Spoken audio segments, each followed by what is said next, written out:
내가 오늘날 명하는 모든 명령을 너희는 지켜 행하라. 그리하면 너희가 살고 번성하고 여호와께서 너희의 열조에게 맹세하신 땅에 들어가서 그것을 얻으리라. 내 하나님 여호와께서 이 40년 동안에 너로 광야의 길을 걷게 하신 것을 기억하라. 이는 너를 낮추시며 너를 시험하사 내 마음이 어떠한지 그 명령을 지키는지 아니 지키는지 알려 하심이라. 아멘. 이 시간 하나님의 말씀은 신명기 8장 말씀을 보는데, 여러분들에게 전하고자 하는 말씀의 제목은 여기 본문 8장 2절에 너로 광야의 길을 걷게 하신 것을 기억하라. 광야의 길을 걷게 하신 목적이라는 제목으로 여러분들에게 말씀을 전하고자 합니다. 광야의 길을 걷게 하신 목적이 무엇이었던가?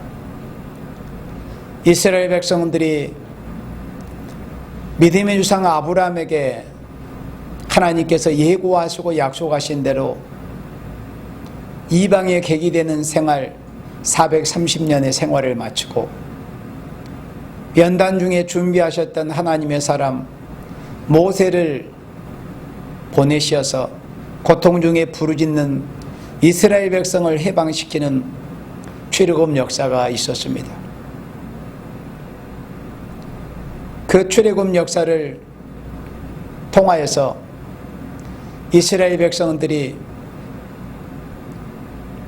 애굽에서의 노예 생활,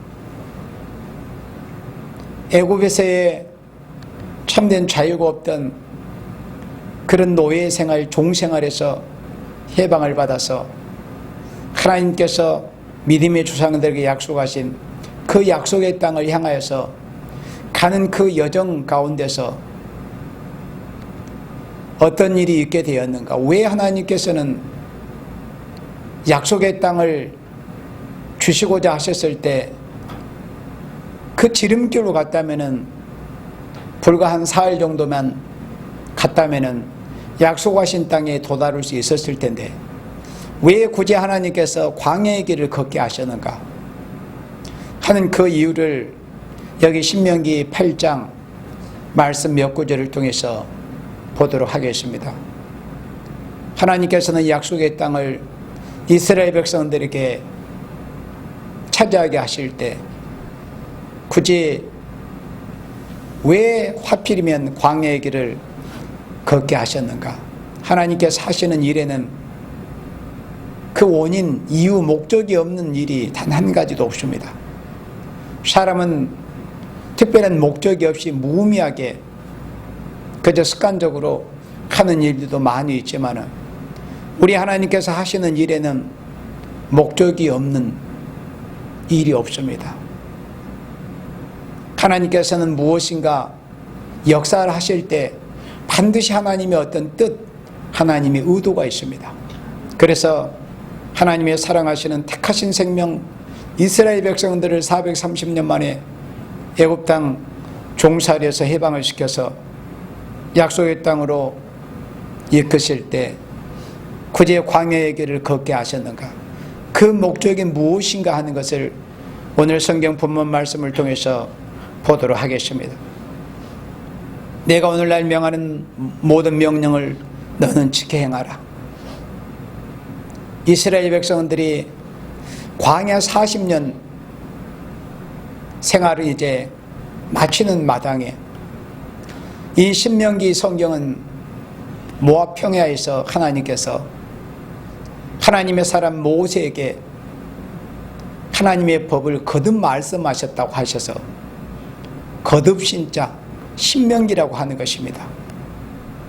광야 40년을 뒤돌아보면서 왜 하나님께서 우리 하나님의 백성인 우리 민족으로 하여금 이 광야의 40년의 길을 걷게 하셨는가를 다시금 되돌아볼 수 있도록 하나님께서 모세를 통해서 이 말씀을 주시면서 하나님의 뜻을 이제 알게 하시는 것입니다. 모든 명령을 너희는 지켜행하라. 그리하면 너희가 살고 번성하여 여호와께서 너희의 열조에게 맹세하신 땅에 들어가서 그것을 얻으리라. 아브라함과 이삭과 야곱에게 맹세하신 땅, 가나안 약속의 땅에 들어가서 그것을 얻는 데 있어서는 하나님의 말씀을 지키는 것이다. 모든 명령을 지켜 행하라는 것을 이와 같이 말씀하셨습니다. 그리고 2절에서 내 하나님 여호와께서 이 40년 동안에 이미 이스라엘 백성들은 출애굽한 때로부터 광야 40년을 이제 거쳐왔습니다. 그동안의 1세대는 거의 다 이제 쓰러졌습니다. 1세대는 거의 광야에서 다 쓰러진 그때쯤 하나님께서 하나님의 사람 모세를 통해서 이렇게 말씀하십니다. 이 40년 동안에 너로 광야의 길을 걷게 하신 것을 기억해라. 왜 하나님께서 광야의 길을 걷게 하셨는가 하는 것을 한번 생각해 보라는 것입니다. 하나님의 백성이라도 하나님께서 바로 알게 해주시고 깨닫게 쉬지 않으면 자신이 그런 길을 걸어왔음에도 불구하고 그것을 사실은 잘 깨달지를 못하는 것이 인생의 무지함입니다. 그래서 하나님께서 질문도 하시고 해답도 하나님이 해주시는 거예요. 알려주시는 겁니다. 왜 너로 이 40년 동안에 광야의 길을 걷게 하셨는가? 기억을 해봐라. 그것은 너를 낮추시기 위함이었다는 것을 말씀했습니다. 그래서 광야의 길을 걷게 하시는 목적은 여기 보면 말씀대로 이는 너를 낮추시며 하나님의 백성 이스라엘 백성을 낮추시기 위해서 광야의 길을 걷게 하셨다는 것을 이렇게 하나님이 알려주시는 겁니다. 친히 인생은 자신이 그런 길을 거쳐왔음에도 자기가 몸소 체험을 했음에도 자기의 선대가 광야에서 쓰러져 가는 것을 보면서도 그것을 깨달지를 못하고 있는 하나님의 백성 이스라엘에게 하나님이 이렇게 알려주신 것입니다. 너를 낮추시기 위해서 굳이 하나님께서 광야의 길을 걷게 하신 것이다. 이스라엘 백성들이 출애굽에서 약속의 땅을 향해서 가게 된다는 것을 알게 될 때 얼마나 그들은 그 출발 시점에서 이 마음이 부풀어 있고 꿈이 부풀어 있었습니까? 야, 우리가 드디어 이제는 저 애굽 사람들의 채찍을 안 맞아도 되는구나. 아침 일찍 일어나서 들로 나가서 짚을 주로 여기저기 헤매이고 다니지 않아도 되는구나. 이제 더 이상 그 지긋지긋한 진흙밟기를 하지 않아도 되는구나. 야, 하나님께서 우리 조상에게 약속하신 그 땅은 얼마나 복된 땅일까. 젖가거리 흐르는 땅이겠지. 그렇게 하나님께서 이스라엘 백성을 이끌어내시되 그들은 꿈에 부풀어 있었습니다. 그들에게 어떤 일이 있는 줄 모르고요. 그들이 거쳐야 될 고난과 역경, 십자가가 있는 것은 알지를 못하고 하나님께서 말씀하신 그 목적지만 생각할 때 그들에게는 가슴이 마냥 바람이 잔뜩 들어있는 부푼 풍선처럼 이스라엘 백성들의 마음이 부풀어 있었습니다. 우리 인생이 마찬가지입니다. 우리가 예수님을 믿고 하나님께 이미 창세전에 택하심을 입은 우리들이 정하신 때가 돼서 하나님께로부터 부르심을 입어가지고 하나님의 소명을 받고 또 뭔가 각인에게 부르신 생명들에게 각자 일감을 주시고 일을 맡겨요. 사명을 주셔요. 그래서 우리 하나님의 백성들이 하나님께로부터 소명을 받고 사명을 받았을 때는 굉장히 참 꿈에 부풀어 있을 수 있습니다. 야, 나도 예수님의 제자가 되어서 이제 예수님의 제자들이 이후에 앉게 될 좌우편에 나도 이제 주님의 한 제자로서 앉게 될 수 있게 되는구나. 주님이 주실 그 영광이 나도 참여할 수 있게 되는구나. 참 우리가 꿈에 부풀어 있을 수 있는 것이죠. 거쳐야 될 고난, 역경, 십자가의 승잔, 져야 할 십자가가 있는 것은 생각하지를 못하는 것이죠. 그래서 하나님께서 낮추시는 것입니다. 낮추시는 거예요. 왜 하나님께서 사랑하시는 생명들로 하여금 광야의 길을 걷게 하시는가? 하나님이 이렇게 간단 명료하게 말씀해 주셨습니다. 너를 낮추시기 위해서 광야의 길을 걷게 하셨다.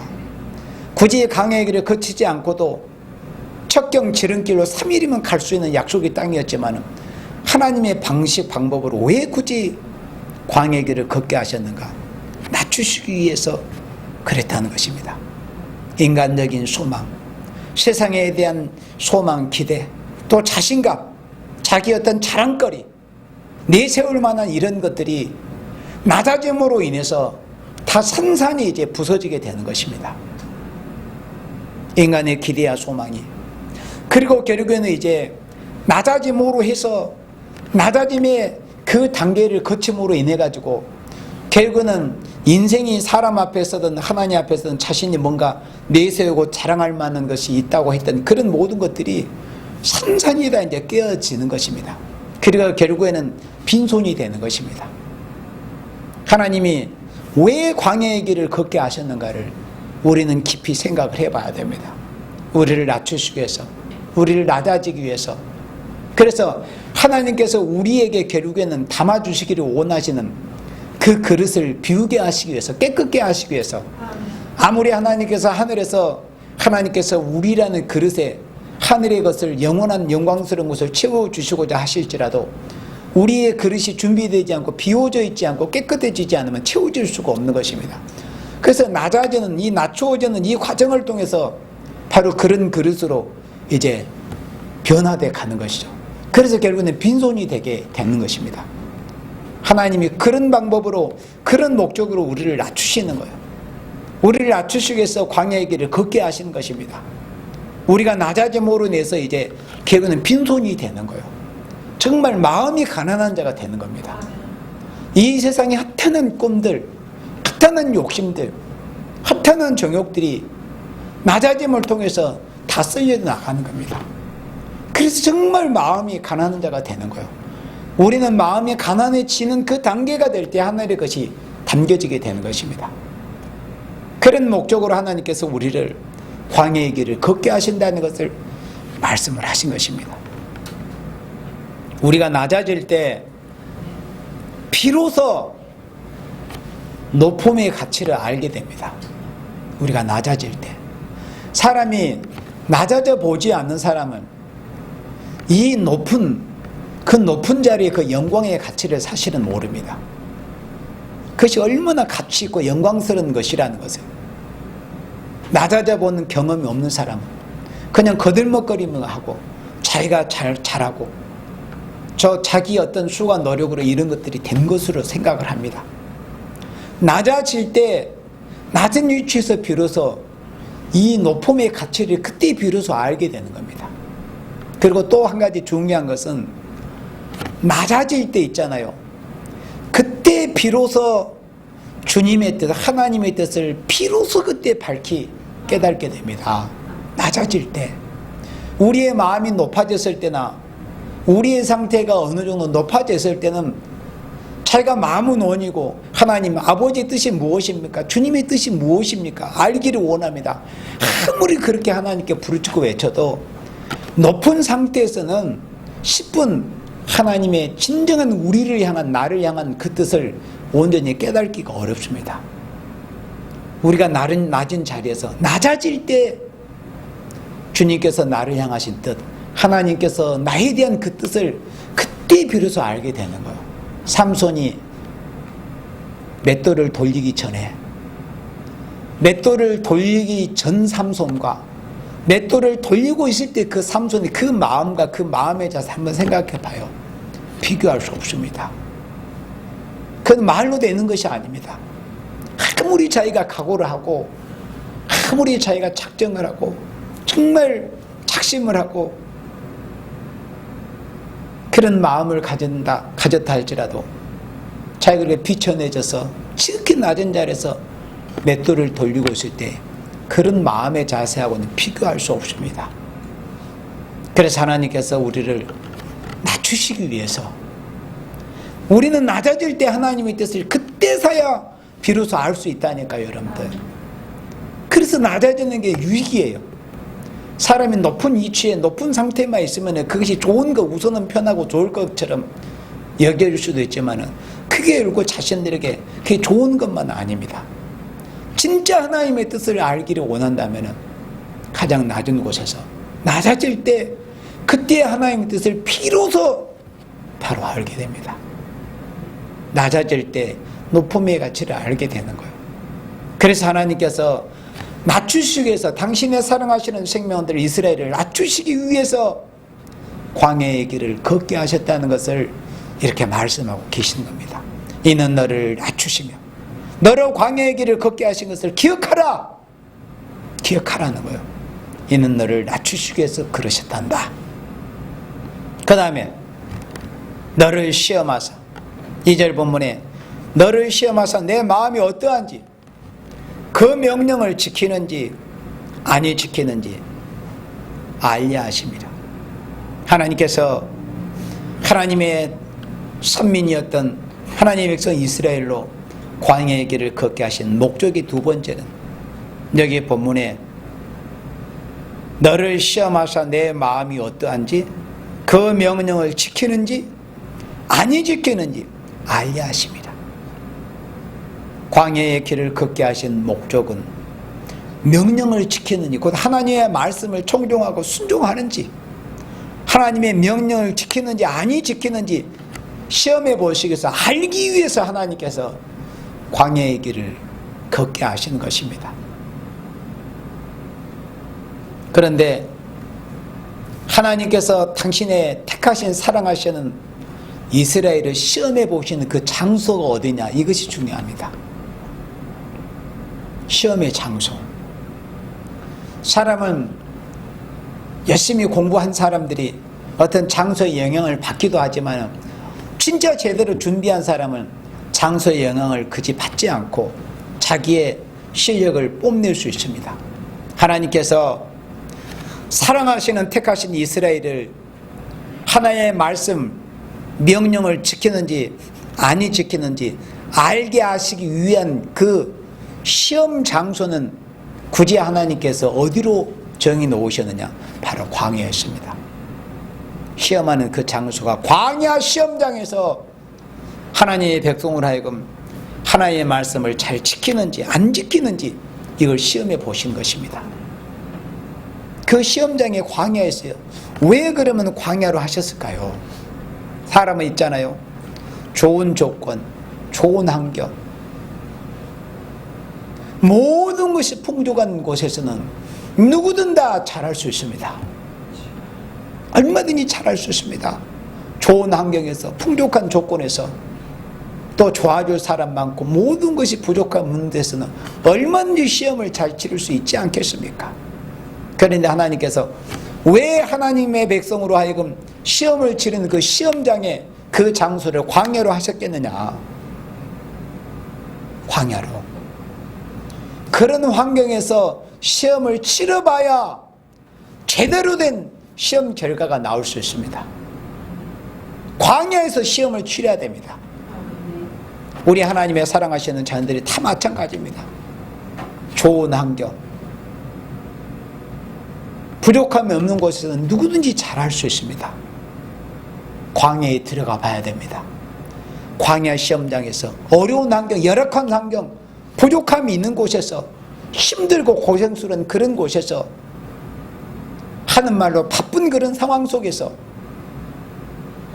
눈고뜰 수 없이 바쁘고 정신없다고 할 그런 말이 입에서 튀어나올 만한 그런 환경에서 하나님은 당신의 사랑하시는 생명들을 바라보고 계신다는 것을 알아야 합니다. 하나님은 하나님의 백성 이스라엘을 광야의 길을 걷게 하신 목적은 하나님의 명령, 하나님의 말씀을 잘 지키는지, 그 명령을 지키는지 아니 지키는지 알기 위해서 하나님께서 광야의 길을 걷게 하셨다는 겁니다. 그렇다면 광야의 길을 걷게 하시는 그 두 번째 목적은 명령을 지키는지 아니 지키는지. 그런데 그 시험장이 바로 광야였다는 것입니다. 좋은 환경이 아닌. 그래서 우리는 모든 삶에서 때로는 좋은 환경, 또 때로는 온치 않게 열악하고 어려운 환경에서도 우리가 하나님 앞에 지금 우리는 광야의 길을 가고 있는 구약시대 출애굽한 이스라엘 백성들과 똑같습니다. 우리도 이제 요단강을 앞에 놓고 있습니다. 마치 지금 이 시기가 출애굽을 통해서 어린 양이 피로 구속받은 우리 예수 믿는 모든 교회들이 광야 40년의 이제 길을 거쳐서 조금만 있으면 요단강을 건너서 약속의 땅에 이제 들어갈 이런 시기와 같은 바로 이런 시기가 바로 이때입니다. 이때 하나님께서 다시금 우리의 지난 날을 되돌아보게 하시는 거예요. 우리를 돌아보고 우리를 회개케 하시기 위해서 우리에게 하나님께서 어떤 은혜를 베풀어 주셨는가를 한번 뒤돌아보게 하시기 위해서 이 광야의 길을 걸어온 것을 추억하게 하신 것입니다. 그래서 이 광야 40년 마지막에 하나님께서 왜 이런 시험을 치렀는가를 그때 비로소 알려주시는 것입니다. 시험을 시작하실 때 광야 40년 길의 그 첫 해에 시험을 치르는 목적을 말씀하시지 않으십니다. 시험을 다 마치고 나서 그 마지막 해에 왜 너희들이 이런 시험을 치렀는가를 이때 비로소 알려주시는 것입니다. 시험을 치르는 중에도 우리 인생은 그것을 잘 알지를 못합니다. 시험을 마치는 때 하나님께서 왜 나로 하여금 이런 길을 걷게 하시고 이런 시험을 치르게 하셨는가를 하나님께서는 마지막에 알게 하시는 것입니다. 우리로 하여금 하나님의 명령을 지키는지 아니 지키는지 알게 하시기 위해서 우리로 광야의 길을 걷게 하신다는 것을 우리는 명심을 해야 될 것입니다. 그 다음 3절입니다. 너를 낮추시며 너로 줄이게 하시며. 광야라는 것이 바로 그런 것입니다. 낮아질 수밖에 없는 것입니다. 광야 40년 생활하면 얼마나 좋은 환경에서 푹신푹신한 침대에서 좋은 곳에서 물이 철철철 넘치는 곳에서 시원한 에어컨 바람이 나오는 곳에서 그런 어떤 좋은 환경이 되겠습니까? 광야인데 정말 어렵고 열악한 환경인데 너를 낮추시기 위해서 또 너로 줄이게 하시며 또 너도 알지 못하며 내 열조도 알지 못하는 만나를 내게 먹이신 것은 사람이 떡으로만 사는 것이 아니오 여호와 입에서 나오는 모든 말씀으로 사는 줄을 너로 알게 하려 하심이니라. 하나님께서 신명기 8장 3절에 이렇게 말씀하셨습니다. 광야의 길을 걷게 하신 목적이 뭐냐? 바로 이 목적이었습니다. 세 번째, 여호와의 말씀으로 사는 줄을 알게 하시기 위해서. 바로 이 말씀이 진짜 목적이었습니다. 이스라엘 백성들로 하여금 왜 광야의 길을 걷게 하셨는가? 그것도 하루 이틀도 아니고 한두 달도 아니고 3, 4년도 아니고 40년 동안을 시험을 해봤습니다. 사람이 마찬가지입니다. 단번에 시험을 치르는 것은 단기간에 어떤 것은 누구든지 잘할 수도 있습니다. 단기간은 한두 번은 잠깐은 잘할 수가 있습니다. 그러나 그것을 통해서 옥석을 가려내기가 힘듭니다. 40년이라는 충분한 시험의 시간을 통해서 진짜 옥석이 가려지게 되는 것입니다. 누가 진짜 하나님 앞에 충성되고 진실한 종인가? 충성되고 지혜로운 종인가? 참일에 충성하는 생명인가? 누가 하나님만을 정말로 중심으로 경외하고 하나님만을 영화롭게 하기를 원하고 하나님의 영광 하나만을 위해서 살기를 원하는가를 한두 번의 시험으로 되는 것이 아니고 이 40년의 기간을 거쳐봐야 합니다. 그렇다고 해서 이 기간이 꼭 우리 각 개개인에 있어서 꼭 40년이라는 그런 숫자적인 것보다도 하나님께서는 우리에게 필요한 그런 시험 일수가 있음을 우리는 알아야 합니다. 다 각인에게 그런 연수가 다르겠죠. 하나님이 정해 놓으신 우리 개개인에게 있어 40년들이 다 있습니다. 하나님께서 우리를 달아보시는 그 기간, 그 40년이라는 기간을 통해서 하나님께 우리는 인정을 받아야 됩니다. 약속의 땅에 들어갈 수 있는, 새 시대에 들어갈 수 있는, 환난과 재앙과 심판을 면하고 여호와께서 새 일을 행하실 때 이 땅에 악인을 없애버리고 사람을 새롭게 하시고 인간들이 오염시키는 이런 오염된 환경을 다 뒤집어 엎어서 심판해버리시고 새로운 하늘과 새로운 땅, 새 하늘과 새 땅, 새로운 시대를 이루실 때 그 새 시대의 축복을 받을 수 있는 사람을 가려내시기 위해서 광야 40년의 이 길을 걷게 하신다는 것을 우리는 알아야 됩니다. 광야 40년의 기간을 통해서 요단강을 건널 수 있는 사람을 거기서 선별해 내시는 겁니다. 하나님이 검열해 내시는 것입니다. 지금이 바로 그런 기간이라고 할 수 있습니다. 여호와의 말씀으로 사는 줄 알도록 이런 결론을 내도록 광야의 40년 길을 걷게 하신 것입니다. 사람이 떡으로만 사는 것이 아니요, 그러니까 떡으로만 사는 것이 아니라는 것은 육신의 식물로도 산다는 것이 포함이 돼. 이걸 무시해서는 안 됩니다. 신앙이라고 해서 기독교 신앙 현실을 무시해서는 안 되는 거예요. 떡으로만 사는 것이 아니요, 우리가 육체에 필요한 것은 떡이기도 합니다. 그렇지만 그것이 다가 아니라는 겁니다. 떡으로만 사는 것이 아니요, 진짜 우리를 살게 하고 진짜 우리의 삶을 풍성하게 하고 우리의 삶을 영화롭게 할 수 있는 것이 뭐냐면 바로 하나님의 말씀이라는 겁니다. 사람이 떡으로만 사는 것이 아니요, 여호와의 입에서 나오는 모든 말씀, 하나님의 말씀은 모든 하나님의 말씀입니다. 어떤 것은 내게 중요하고 어떤 것은 내게 상관이 없고 이게 아니에요. 사실 하나님의 말씀은 창세기 1장 1절 말씀으로부터 요한계시록 22장 21절 말씀까지 모든 말씀이 내게 필요한 말씀입니다. 모든 말씀이, 모든 말씀으로 사는 줄을 너로 알게 하려 하심이니라. 이 목적을 두고 사랑하셨던 하나님이 벗이라고까지 칭하셨던 믿음의 상 아브라함의 후손을 우리는 이미 갈라디아서 3장 29절 말씀처럼 우리가 그리스도 예수를 믿음으로 인해서 그분, 우리 믿음의 상인 아브라함의 진짜 후손이 된 것입니다. 그분의 후손들에게 이런 축복을 주시기 위해서 하나님께서 광야의 길을 걷게 하시는 것입니다. 그것은 우리 인생이라고 하는 것은 하나님의 말씀으로만 사는 것이다. 사람이 떡으로 사는 것이 아니고 떡으로만 사는 것이 아니고 떡이 다가 아니다. 육신의 식물이. 우리 인생이란 것은 특별히 우리 하나님의 자녀들은 여호와의 입에서 나오는 모든 말씀으로 사는 줄을 알게 하시기 위해서 광야의 길을 걷게 하셨다는 것. 그러니까 우리 자신들로 하여금, 우리들로 하여금, 내 자신으로 하여금 이런 결론을 내기까지 우리는 광야 생활을 해야 되는 것입니다. 이런 결론이 빨리 우리 안에서 결론이 내어져야 돼요. 그렇구나.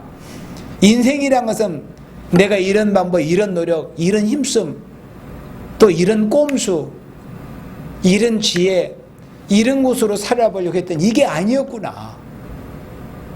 결국 인생은 하나님의 말씀으로만 온전해질 수 있으면 살 수 있구나.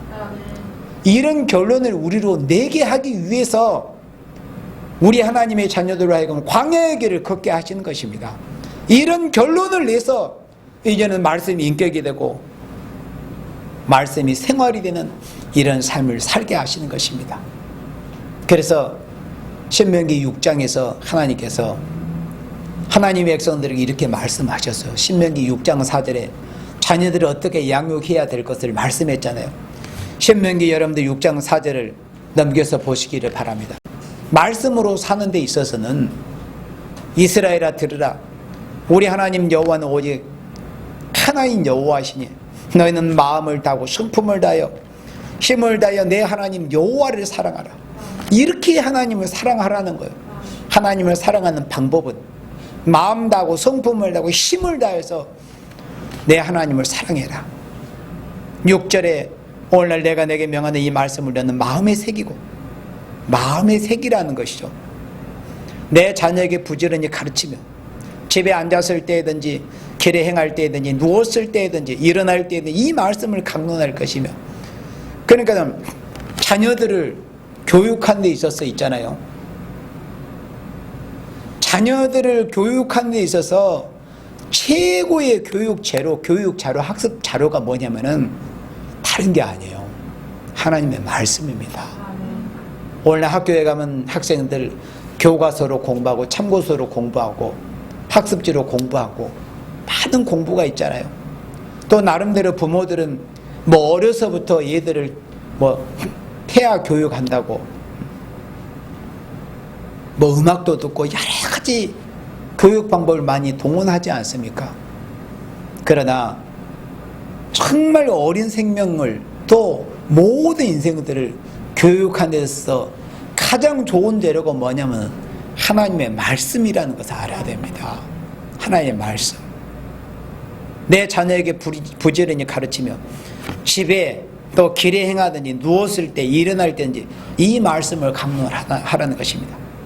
8절에 너는 또 그것을 내 손목에 매어 기호를 삼으며 내 미간에 붙여 표를 삼고. 이 신명기 6장 8절 이 말씀만 바로 이해하면은 요한계시록 13장에 표를 받는다는 그 의미를 쉽게 이해할 수 있다고 여러 번 여러분들에게 전해왔습니다. 짐승의 표가 이마에 받고 손에 받는다는 것은 바로 여기 신명기 6장 8절에 너는 또 그것을 내 손목에 매어 기호를 삼고, 하나님의 말씀을 손목에 매라는 거예요. 또 내 미간 이마에 붙여서 표를 삼으라는 거예요. 이것은 뭐예요? 여기서 본 의미가 뭡니까? 하나님의 말씀을 네 머리 가득히 채워서 하나님의 말씀이 너의 생각의 모든 것이 되어야 한다. 너의 사상, 너의 지식, 그리고 손목에 매어 기호를 삼는다는 이 진정한 의미가 뭐예요? 하나님의 말씀은 너는 네 손으로 행하는 모든 것에 하나님의 말씀에 순종하는 그런 삶을 살아가는 것입니다. 바로 이런 말씀의 원리로 요한계시록 13장에서 짐승의 표가 이마와 손에 새겨지는, 그러니까 이 말씀과 반대되는 개념이에요. 택하심을 입은 구원함을 받은 백성들은 하나님의 말씀이 이 이마에 미간에 새겨지고 이 손목에 기호를 세워지는 거예요. 그러나 하나님을 대적하는 짐승의 사상을 따르는, 거짓 선지의 미혹을 받아 짐승의 사상을 따르는 자들은 반대로 그 사상이 이마에 새겨지는 거예요. 그리고 그 사상을 손으로 행하는 겁니다. 그게 바로 짐승의 표 666표라고 하는 겁니다. 9절에 또 내 집 문설주와 바깥문에 기로가 있으니라. 내 집 문설주 기둥과 바깥문의 기로. 이 말씀에도 진정한 의미가 뭐겠어요? 너의 모든 출입에 있어서 집 밖에 있든지 집에 들어갈 때든지 나갈 때든지 하나님의 말씀 안에서 말씀으로 행하고 말씀을 실천하는 삶을 살아가는 이런 의미입니다. 내 집 문설주에 새기고 바깥문에 기록하라는 것은 어떤 본보기로 말씀을 기록하고 액자를 벽면에 걸어놓고 이게 진정한 의미가 아니에요. 그렇게도 해 놓아야 되겠지만은 그런 말씀대로 삶을 살라는 것입니다. 하나님의 말씀이 우리 인격화되고 하나님의 말씀이 우리의 삶이 돼야 된다. 그래서 아까 말씀한 것처럼 우리 사람을 사람답게 진정 아름다운 하나님의 사람으로 교육한 데 있어서 교육 재료는 뭐냐? 하나님의 말씀이요, 성경책입니다, 여러분들. 그래서 디모데후서 3장 16절에서도 이렇게 말씀했습니다. 모든 성경은 하나님의 감동으로 된 것으로 교육과 교훈과 책망과 바르게 함과 의로 교육하기에 유익하다고 그랬습니다. 어린 생명들을 교육하는 것은 하나님의 말씀이 최고다는 거예요. 하나님의 감동으로 기록된 하나님의 말씀으로 교육하고 책망도 하고, 책망도 말씀으로 책망하라는 것입니다. 감정 실어가지고 하지 말고 하나님의 말씀으로 책망하고 또 바르게 함과 의로 교육하는데 유익한 것이 바로 하나님의 말씀이다. 청년들, 청소년들, 청년들을 교육하는 것도 똑같습니다. 시편 119편 9절 말씀에 청년이 무엇으로 그 행실을 깨끗게 하리까? 주의 말씀으로, 주의 말씀을 따라 삼갈 것이니라, 이렇게 말씀했습니다. 어린 유아들, 유년부들, 청소년들, 청년들을 교육하는 것도 역시 마찬가지입니다. 청년님 무엇으로 그 행실을 깨끗하게 해야 되겠습니까? 인간다운 인간, 하나님의 사람으로 자라갈 수 있겠습니까? 주의 말씀을 따라서 삼가는 것입니다. 하나님의 말씀이 최고의 교육입니다. 그리고 하나님의 말씀을 떠나서, 그러니까 하나님을 떠난다는 의미는, 하나님과 멀어진다는 의미는 하나님의 말씀에서 떠났다는 의미입니다. 그런 생명들에게 하나님께서 호세아 선지자를 통해서 호세아 14장에 이렇게 말씀하고 있습니다. 말씀을 가지고 하나님께 돌아와라. 호세아 14장 1절에 이스라엘아 내 하나님 여호와께 돌아오라. 내가 불의함을 인하여 엎드려졌느니라.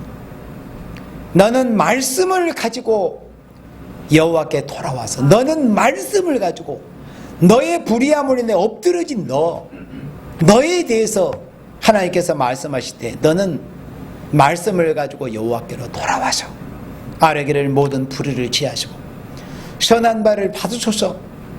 우리가 입술로 소송하지를 대신하여 주께 드리리라. 하나님의 말씀으로, 입술의 찬양으로, 하나님의 말씀으로 우리가 하나님 앞에 예배드리겠습니다. 제사드리겠습니다. 엎드려진 생명들, 죄악 중에 있는 생명들, 하나님과 소원에서 멀어진 생명들이 그 회복하는 모든 것이 다 하나님의 말씀으로 되어지는 것입니다. 우리 인생은 말씀을 떠나 살 수 없습니다. 물고기가 물을 떠나서 살 수 있습니까? 살 수 없습니다. 우리 인생은 하나님의 말씀을 떠나서 살 수 없는 것이 인생입니다. 하나님이 그렇게 하나님이 설정을 해 놓으셨습니다. 마치 물고기가 물을 떠나서는 절대 살 수 없게 그렇게 하듯이 우리 인생이라는 것은 하나님의 말씀이라는 이 생명수를 떠나서는 살 수 없도록 하나님이 그렇게 설정을 해 놓으신 것입니다. 그래서 시편 107편 19절에 이에 저희가 그 근심 중에서 여호와께 부르짖음에 그 고통에서 구원하시되, 우리 인생이 근심 중에서 어찌할 바를 모르고 어찌해야 이런 근심 어려움을 벗어날 수 있단 말인가. 하나님의 말씀을 생각하지 못할 때는 여러 가지 방법을 동원하고, 그러니까 안 되니까는 근심하고 걱정하고 극단적인 선택을 하고 이런 사람들이 많지 않습니까? 그러나 하나님이 이렇게 말씀하십니다. 저희가 그 근심 중에서 여호와께 부르짖음에 그 고통에서 구원을 주셔. 기도의 응답으로, 그래 네가 어려움을 당해서 네가 고통 중에 나에게 부르짖고 기도하는구나, 그래 내가 너에게 근심에서 벗어날 수 있는 방법을 알려줄게 하시면서 여기 20절에 시편 107편 20절에 제가 그 말씀을 보내어 저희를 고치사 위경에서 건지신다 이렇게 말씀했습니다.